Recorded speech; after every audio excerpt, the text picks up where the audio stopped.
So, there I was, barreling down the dark interstate at around 2 a.m., the headlights of my rig cutting through thick fog that had rolled in from nowhere. Driving at night was routine for me. I'd been hauling loads across the country for years, seen every kind of weird and unsettling thing you could imagine. But this night was different. I'd picked up a load in California, aiming to deliver in Colorado by sunrise. It was a long haul, but the road had always been a friend, even if a strange one at times. After all, there's something about the hum of an engine and the sight of nothing but open road stretching in front of you that can make you feel invincible. Until that night, about 2 hours into my trip, the road narrowed, twisting through a stretch of deserted forest. The GPS warned me this route could be risky, but I'd driven it before and figured I could handle it. As I rounded a sharp bend, a figure darted across the road. I hit the brakes hard, heart hammering, and barely managed to avoid hitting whatever it was. When the dust settled, I looked around. No one. Just an empty road, trees towering on both sides, silent and still. I pulled myself together, thinking maybe I'd just seen an animal, maybe a deer, but then there was something else. A noise, a whisper. Through my open window, something was whispering my name. The hairs on the back of my neck prickled as the whispering grew louder, more insistent. I closed the window, figuring I was just tired, imagining things. But as I drove on, I couldn't shake the feeling that someone, or something, was watching me from the shadows. I pushed the accelerator, eager to get out of that forest stretch. Then my truck's radio, which I had left off, crackled to life. Static filled the cabin, and underneath the static, a voice murmured just barely loud enough to hear. "Come back." A chill ran down my spine. I didn't recognize the voice, but it sounded wrong, like a mix of static and a low, gravelly growl, echoing as if it were calling from a distance. I turned off the radio completely, but the voice kept repeating, "Come back, come back," and then, just like that, the radio fell silent. I was starting to feel like this night was taking a very dark turn, but I kept pushing forward, just wanting to leave that stretch of road behind. Another hour went by, and I began to think maybe I was in the clear. The fog had cleared up, and the road was empty once more. But then, out of nowhere, my rig lurched as if I'd hit something massive. I swerved, struggling to keep control. The truck slowed to a stop, and in the glow of my headlights, I saw it. A person, lying in the middle of the road. Or at least, that's what I thought it was. I leapt out of the cab, heart pounding, and rushed over. But as I got closer, I froze. The figure didn't have a face. Where eyes, nose, and a mouth should have been, there was just smooth, blank skin stretched over bone. It lay there, motionless, its arms twisted at impossible angles. I stumbled back, suddenly aware of just how silent the night had become. No wind, no crickets, just the heavy, suffocating silence pressing in from all sides. I was about to turn and run back to my cab when a sound echoed through the trees. A low, gurgling growl, like something huge and angry was hiding in the darkness, watching. I looked back at the figure on the road, and that's when I saw it move. Not much, just a slight twitch of its fingers, but it was enough to send me scrambling back to the truck. I jumped into the driver's seat, fumbling to start the engine. The headlights caught something else moving on the side of the road. More figures, all identical, all faceless, slowly emerging from the trees. They stood there, staring, or whatever they did with those smooth faces, right at me. With a shuddering gasp, I slammed my foot down on the accelerator and peeled out of there. My headlights cut through the darkness, revealing nothing but the empty road ahead. But as I sped away, I glanced in the rearview mirror and saw the figures following me. The figures didn't run. They didn't even walk. They just appeared, like static on a TV screen flickering closer each time I glanced back. 1 second they'd be 50 feet behind, the next just 10. I couldn't look in the mirror anymore. I gripped the wheel, white-knuckled, heart racing, as I pushed the rig harder than I'd ever dared. The engine roared, tires screeched, but no matter how fast I drove, I felt that presence right behind me. Somehow, deep down I knew If I looked in the mirror again, I'd see one of those faceless things inside the truck, right behind me. Reaching, the highway started twisting and turning again, winding deeper into an endless maze of black trees and shadow. My GPS had long since lost signal. The only thing guiding me now was instinct and the desperate urge to escape. Just as I felt I couldn't take it anymore, a shape loomed on the horizon. An old gas station, lights flickering. It looked deserted, but I didn't care. I slammed on the brakes, bringing the rig to a screeching halt right in front of the place. I jumped out, expecting to feel hands or whatever those things had instead of hands. Grab me, pull me down, but nothing. The air was still, the night silent. I glanced around, heart still pounding, but the road behind me was empty. No figures, no whispers, nothing. I took a few shaky steps toward the gas station, wondering if I'd imagined the whole thing. But the voice on the radio, that low, distorted growl, still echoed in my mind. As I stepped inside the gas station, I took a look around. Rows of dusty shelves were stocked with snacks that looked like they hadn't been touched in years. The air was thick with the smell of mildew and something else, something metallic. Behind the counter was a clerk, his face obscured by the shadows. He didn't move, didn't speak. "Hey," I managed, voice shaking. "Phone. Do you have a phone?" The clerk lifted his head slowly, and my stomach dropped. His face was wrong. Too smooth, like his features had been blurred, melted together. And his eyes, small, black, bottomless pits that swallowed the light. "I'd leave if I were you," he rasped, voice crackling like dead leaves underfoot. "You're not supposed to stop here." "I what?"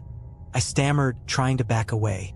"They don't like it when you stop," he said, and his mouth twisted into a grimace, teeth too sharp, too white, in the dimness. "You'd better get back in your truck and keep going. Otherwise, they'll find you." I didn't need to be told twice. I turned and bolted out of the gas station, practically diving back into the cab. As soon as I slammed the door shut, the headlights flickered on by themselves, casting their eerie glow across the empty road. Only, the road wasn't empty anymore. A figure stood directly in the beam of my headlights, just a few feet away. It had no face, just like the others, but this one was wearing an old, torn trucker's jacket, like it had once belonged to someone like me. And draped over its shoulders, barely visible in the dim light, was a chain, thick, rusty, with a padlock that looked as old as the road itself. The thing tilted its head to one side, almost curious, and then it took a step forward. My foot slammed on the gas before I could think. The truck lurched forward, headlights blazing as I barreled right toward it. But the figure didn't move. It just stood there, waiting, and as I passed through it, as if it was made of mist, my whole body went ice cold, a chill that froze me to the core. The radio crackled again. "Turn back," the voice whispered, as if it was right next to my ear, making the hair on the back of my neck stand up. "Turn back." The truck roared forward, but the road in front of me wasn't the road I remembered. The familiar twists and turns were gone. Instead, I was hurtling down a straight, narrow stretch lined with endless black trees. No landmarks, no signs, just an endless path that seemed to go on forever. I glanced at the clock on the dashboard. It was stuck on 2:37 a.m., the digits flickering weakly. My GPS was blank, no signal, no map, just a hollow, empty screen. I tried the radio again, desperately twisting the knob, but all I got was that same low, static-laced growl. It droned on, maddening, echoing through the cab like it was trapped with me. Then headlights appeared in the distance, a massive set, like those of a semi barreling toward me at full speed. I honked the horn, flashing my lights, trying to get the other driver's attention. But the lights didn't budge. They just kept getting closer, faster, brighter. My heart pounded as I gripped the wheel, hands slick with sweat. The headlights bore down on me until they were blinding, consuming everything in their beams. I couldn't see the road. I couldn't see anything. And just as the lights reached me, I braced for the impact, and then silence. I opened my eyes, heart still racing, and realized I was parked at a rest stop. A regular, run-down, quiet rest stop. The cab was still, the headlights shining onto an empty lot surrounded by dark trees. The clock read 5:47 a.m., and a faint, grayish light crept over the horizon. Morning was coming. I sat there for a few moments, shaken, wondering if I'd dreamed the entire thing. My fingers were stiff and aching from how tightly I'd gripped the wheel. My throat was raw from shouting, but the truck was fine. Everything was fine. I was parked like I just pulled over for a break. In a daze, I climbed down from the cab, rubbing my eyes. I looked around the empty rest stop, trying to get my bearings. The first thing I saw was another truck parked a few spaces down. It was an old, rusted rig that looked like it hadn't moved in years. And then I saw him, a man, standing just behind the truck, staring at me. He was wearing an old, worn trucker's jacket, and across his shoulders, slung like some kind of twisted burden, was a heavy chain with a padlock. I couldn't see his face, not clearly anyway. His features were shadowed, but I could feel him staring, like his eyes were burning right into me. I turned to get back in my truck, to get away from him, but as I moved, he called out in a voice as hollow and empty as the static on my radio. "They don't like it when you stop," he said, almost a whisper, barely audible over the hum of the engine. "If you keep going, they might just let you go. But if you stop again, you'll never make it out." I climbed back into my truck, hands shaking as I started the engine. I didn't look back. Couldn't. As I pulled out of the rest stop, I forced myself to focus on the road, to keep my eyes forward. The sun started to rise, its light breaking through the trees, washing over the road in front of me. But even as I left the rest stop behind, even as the sky turned from gray to blue, I could still feel his presence, a shadow lurking in the rearview mirror. And somewhere, in the distance, I heard a low, static-laced whisper trailing after me, like a faint echo from another world. "Turn back." I kept driving, and to this day I haven't stopped. Not at night, not in the fog, not when the whispers come through the radio, because I know that if I ever stop again, they'll be waiting. It was about midnight when I took a wrong turn off Interstate 80 somewhere in Nebraska. I'd been on the road for almost 14 hours straight, hauling my load across 3 states. Sleep wasn't an option. I had to make it to Denver by morning. I'd been through these back roads countless times, so the detour didn't bother me at first. But as the minutes ticked by, I couldn't shake the feeling that something was wrong. The night was unusually still. Even the usual chirping of crickets and rustling of tree branches seemed absent. Then I noticed a dim glow in the distance, a rundown gas station, miraculously still open at this hour. I figured I'd pull over, grab a coffee, and ask for the quickest way back to the main road. When I walked in, the place was empty. No one behind the counter, no customers. The fluorescent lights overhead buzzed, casting an eerie, almost sickly glow. There was something stale in the air, the kind of staleness that hinted at secrets best left alone. "Hello," I called out, trying to break the silence. Nothing. Shrugging it off, I poured myself a cup of burnt-smelling coffee. Just as I was about to leave, a figure emerged from the back room. He was tall, skinny, with a face that looked like it hadn't smiled in decades.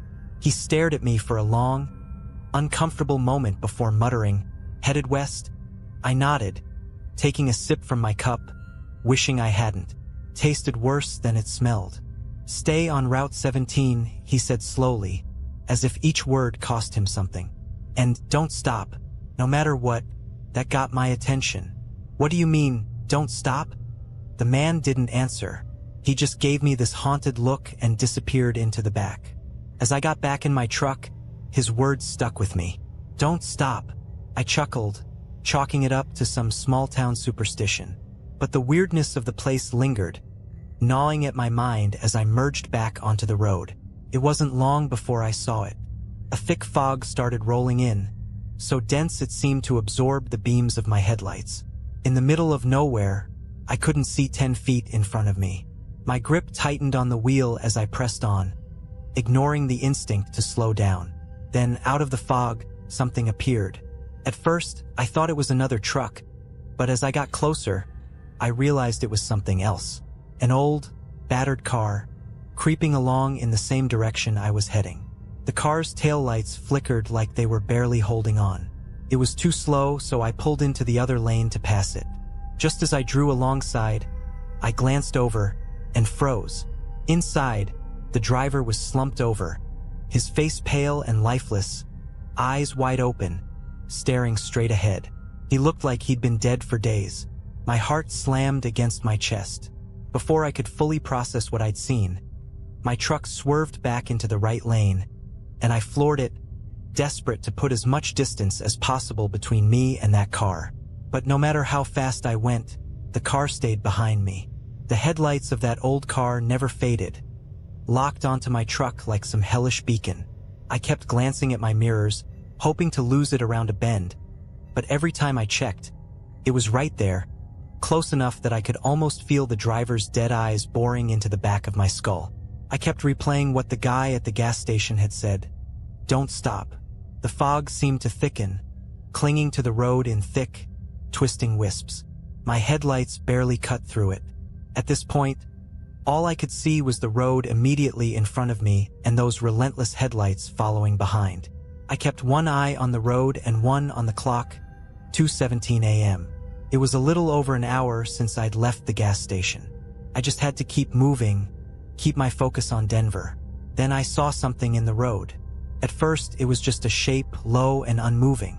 As I got closer, it became clear. It was a figure, hunched over on all fours. A person, crouched in the middle of the highway, head down, hair hanging limp over their face, unmoving. My foot hesitated on the brake, every instinct screaming at me to slow down. But that voice in my head repeated, "Don't stop. Don't stop." So I gritted my teeth and hit the gas. I veered to the left, my tires skidding slightly as I swerved around the figure, narrowly missing it. Just as I passed, I caught a glimpse of the person's face, or what should have been a face. It was pale, blank, with hollow, empty eyes staring straight ahead, unblinking, and worse, turned, ever so slowly, to watch me pass. My heart hammered in my chest as I forced myself not to look back, focusing only on the road ahead. But just then, something even stranger happened. The car behind me suddenly sped up, as if it, too, was trying to avoid that figure. It swerved erratically, almost losing control, before managing to right itself. That was the first time I felt it, the bizarre sense that maybe that thing wasn't chasing me. Maybe it was trying to outrun something else. But that didn't make sense, did it? A dead driver still driving? My mind raced, trying to rationalize it all, but the fear kept me grounded. All I could do was keep my foot pressed on the gas and push forward, faster and faster, as the fog seemed to close in tighter, wrapping around the road like some kind of living, breathing thing. And then, just ahead, the fog parted, and another figure appeared, standing in the center of the road. This time, it wasn't crouched or motionless. It was upright, tall, and waiting. The figure loomed in the middle of the road, a shadowed shape with its face turned toward me. Its arms hung stiffly by its sides, fingers outstretched like claws, as though it were ready to grab onto anything that dared get close. Couldn't stop. I wouldn't stop. I gripped the wheel and barreled forward, the truck's engine roaring as I pressed down harder on the gas. But just before impact, the figure shifted. No, it melted. It seemed to dissolve, reforming beside my window as I flew by, gliding effortlessly with the speed of my truck. My heart stopped. His face was there, right outside my window, staring in at me. It was a man, or at least it used to be. His skin was translucent, stretched tightly over his skull, and his eyes were pure white, empty and endless. His mouth hung open in a silent scream, jaw unhinged in an expression of pure, primal terror. I felt an icy chill radiate from the glass, seeping through the window and into my bones. Then, as suddenly as he appeared, he was gone. I glanced into my side mirror, half expecting him to still be there, clinging to the side of the truck. But the mirror only showed empty road behind me, winding back into the mist. Except, the headlights were gone. The car, the one that had been tailing me, had disappeared. I took a shaky breath, almost relieved, but my grip didn't relax. Something wasn't right. That car couldn't have vanished without a trace. And the fog, it was thicker than ever, swirling around me like smoke from a fire. I felt trapped, like the road was shrinking, closing in. That's when I heard it. The unmistakable sound of footsteps on the roof of my truck. Slow, deliberate footsteps, moving from the back of the cab toward the front. I couldn't make sense of it. There was no way anyone could be up there. We were still moving at high speed. But the sound was undeniable. A heavy, measured pace. Like someone was walking, taking their time, confident I had nowhere else to go. Then something tapped against the windshield from above. Once, twice, with a strange, rhythmic beat, like someone drumming their fingers. I barely breathed. My knuckles were white on the wheel as I kept my eyes fixed on the road, praying I'd see some sign of civilization, some light, any break in this nightmare. Then, slowly, the sound shifted. It was no longer tapping. Now, something was dragging its nails across the roof, like claws scraping against metal, inching closer and closer to the edge of the windshield. The fog was thick, blanketing the road, making every second feel like an hour. And then I saw it, emerging from the fog, stretching across the road in long, jagged letters that looked like they'd been carved into the asphalt itself. Turn back. The words stretched on for at least 50 feet, glistening wet and fresh in the darkness. But I knew those letters hadn't been there a moment ago. The scratching stopped. The air around me grew thick, almost suffocating, as if something enormous was crouched just above, waiting. I couldn't turn back now. The words "turn back" faded into my rear view as I pressed on, my hands trembling on the wheel. The silence was almost worse than the scratching had been. It felt like something was biding its time, waiting for me to make one wrong move. The fog tightened around my headlights, so dense it was like driving underwater. Every instinct screamed at me to pull over, to turn around, to do anything but keep going. But the guy at the gas station's voice rang in my head again. Don't stop, no matter what. Then, out of nowhere, the radio crackled to life. The static was loud, filling the cab with harsh white noise. I jumped, my eyes darting to the dials, but my hand froze mid-reach as something came through the static. A voice, low and strained, like it was fighting to be heard. It was my own voice. Shouldn't have come this way. My blood turned to ice. I was hearing myself, the same tone, the same exact words I'd spoken to myself just before seeing that first figure in the road. The voice continued, whispering things I'd only thought in my head, fear bubbling up with every word.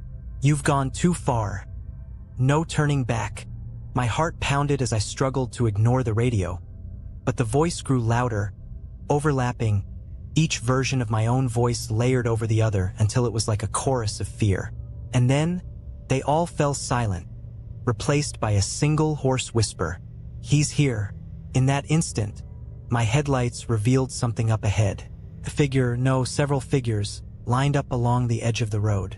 They didn't move. They just stood there, watching as I drove by, their faces shrouded in shadows, but I could feel their eyes following me. One of them lifted a hand as I passed, pointing, and slowly, almost imperceptibly, each one of them turned their heads in the same direction, as if guiding me somewhere, their eyes tracking me like I was prey. I could feel the weight of their gaze, heavy and consuming, as I gripped the wheel, desperate to outrun whatever this was. I forced myself to look straight ahead, my pulse hammering, barely breathing, hoping this would end. Then the road began to twist, bending into turns that shouldn't have been there.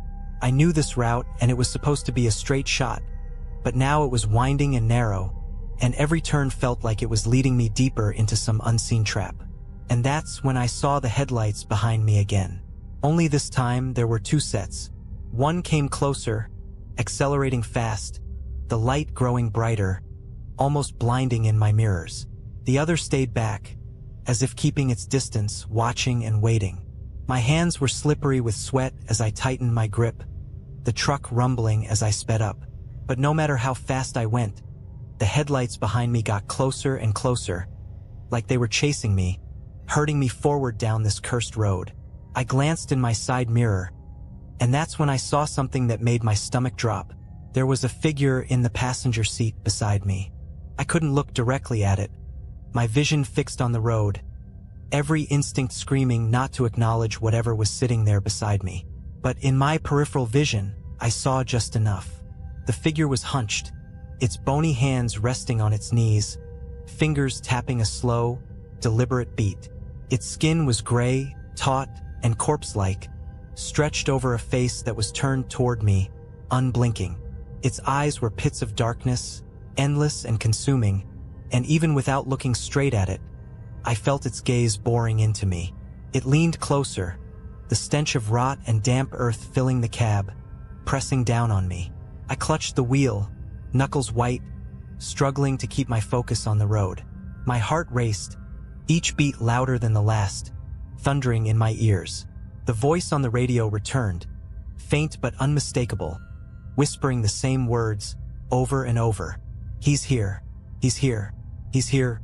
I pressed down harder on the gas, the truck roaring as I tried to outrun the voice, the figure, the headlights chasing me. But no matter how fast I went, the road kept twisting, leading me deeper into some unknown place, the fog thickening, the turns sharper, narrower, until I barely had control. The figure beside me shifted. Slowly, it raised one skeletal hand and pointed forward, guiding me. I didn't want to look, didn't want to follow, but the road seemed to have a mind of its own, curving sharply as if steering me right where the figure wanted. And then, in the distance, I saw a bridge. It loomed out of the fog, old and decrepit, the kind of structure that looked like it hadn't seen use in decades. The wood was dark, slick with something that glistened in the fog, and the beams above it were twisted and broken, barely holding together. A shiver ran through me, but I couldn't stop. The headlights behind me flared, blinding, pushing me forward. The figure beside me whispered something, a garbled mess of words that chilled my blood. My mind raced, trying to make sense of it, to understand, but it was like hearing a language from a nightmare, words that shouldn't exist. As I approached the bridge, the figure leaned in, closer than ever, so close I could feel the cold radiating off it, freezing the air between us. Its lips cracked open, and for the first time, it spoke clearly. "You can't escape. He's waiting." My pulse skittered. I could barely breathe. The bridge stretched out before me, endless and dark, a chasm below it that seemed to go on forever. I wanted to slam on the brakes, to turn around, but the figure's gaze pinned me in place, a weight that rooted me to the seat. Then, just as my front wheels hit the bridge, the headlights behind me went dark. The road behind me disappeared into the fog, swallowed whole, leaving only silence. And that's when I heard it. A low, deep growl, rumbling up from beneath the bridge. It was an animalistic sound, primal and hungry, echoing through the night like a warning. My heart hammered, my skin cold as I gripped the wheel, inching forward, barely breathing. The sound grew louder, closer, as if something was moving up from the darkness below. I risked a glance at the figure beside me, desperate for some hint of what was happening. But it was gone. The passenger seat was empty, the stench of rot lingering, but the figure had vanished without a trace. Then, with a crack, the bridge beneath me shuddered, with splintering as something massive began to move below. The bridge groaned under the weight of the truck, the wood buckling, shifting, as if something immense and alive was moving just beneath the surface. The fog thickened, swallowing the edges of the bridge and turning everything outside my windshield into a dense, suffocating wall of gray. I was trapped, caught on this ancient, crumbling bridge with nowhere to turn, no way to go but forward. And then, out of the fog ahead, I saw it. A figure tall and unnaturally thin, standing directly in the center of the bridge. Its body seemed to blend with the mist, limbs elongated and warped, twisting into unnatural angles. I slammed on the brakes, the truck skidding to a halt just feet away from the figure. My hands were shaking as I watched it stand there, motionless. For a few moments, nothing happened. I thought maybe it was just another apparition, something that would vanish if I just blinked or looked away. But then it began to move, its head tilting, jerking toward me as if it had finally sensed my presence. It took a step forward, the wood creaking under its weight, and I saw its face for the first time. It had no eyes, just empty, hollow sockets staring into me, somehow seeing everything. Its mouth stretched impossibly wide, twisted into a grotesque grin that seemed to grow larger with every step. The closer it came, the more I felt my courage drain away, replaced by a cold, numbing fear that gripped me from head to toe. The growling sound beneath the bridge grew louder, now accompanied by the splintering of wood as the structure gave way piece by piece. Whatever was down there was rising, and it felt like the whole bridge would collapse at any moment. I knew I had seconds left to decide. Somehow, I forced myself to move. I slammed the truck into reverse, trying to back up, but the bridge shuddered violently, lurching downward as the beams split and cracked. The headlights flickered, casting strange, twisting shadows across the fog, illuminating the creature just inches from my hood. Its fingers stretched out, reaching for me. With a primal scream, I threw the truck back into drive, my only choice to plow forward, straight toward the figure. The truck lurched, its wheels skidding across the splintering wood, but I kept going, pressing down on the gas with everything I had.